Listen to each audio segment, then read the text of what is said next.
I knew what had to get done. Wait, and you despite were stressed out? No. What? and despite it was because we took a while to kind of pick lumber and decide what we're going to do. Now we had plans done ahead of time. I kind of Wait, who was on designed your this thing. team again?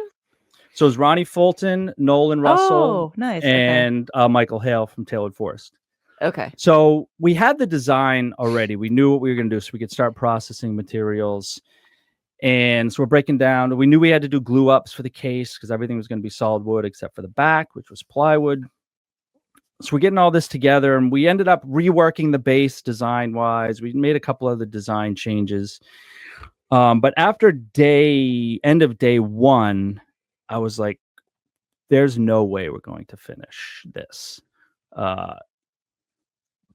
I just couldn't see any scenario where it was going to be possible because the door was going to be the biggest part. It sounds silly, but the door was a mitered frame with a rattan panel.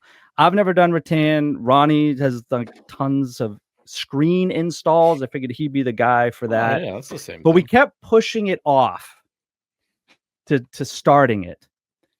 And on Wednesday, which was the second day, I was like, we really need to get to this door today. But there was just too much stuff going on, like with the case, assembling that and the drawers and the slides and the base itself, gluing that up. Now, Nolan was great because he was more than willing to do all the glue ups, the panel glue ups, and do some dominoing and the sanding and rubioing, as well as Ronnie. And, Michael Hale, he's a whiz kid with that domino. So he was working on the base, putting all that together. And so I could focus on other things. And shockingly, we didn't have too many mistakes, but there were a few.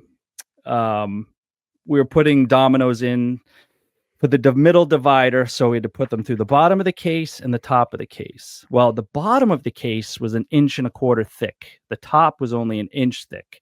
Forgot to change the domino settings. Yeah. So plunge that first domino right through the top. Not even towards the back, right in the front. Oh boy. No. So Michael felt so bad he did that. And here's what I learned about myself is when I'm not the one that makes the mistake, there's no temper tantrum. There's no swearing. There's no throwing things. There's no having to calm down before I can rationally think of the next step or how I'm going to fix this. I'm just right there. I'm level, clear-headed, and I can think about how to fix the problem. Shop Sounds Podcast, a woodworking podcast about nothing.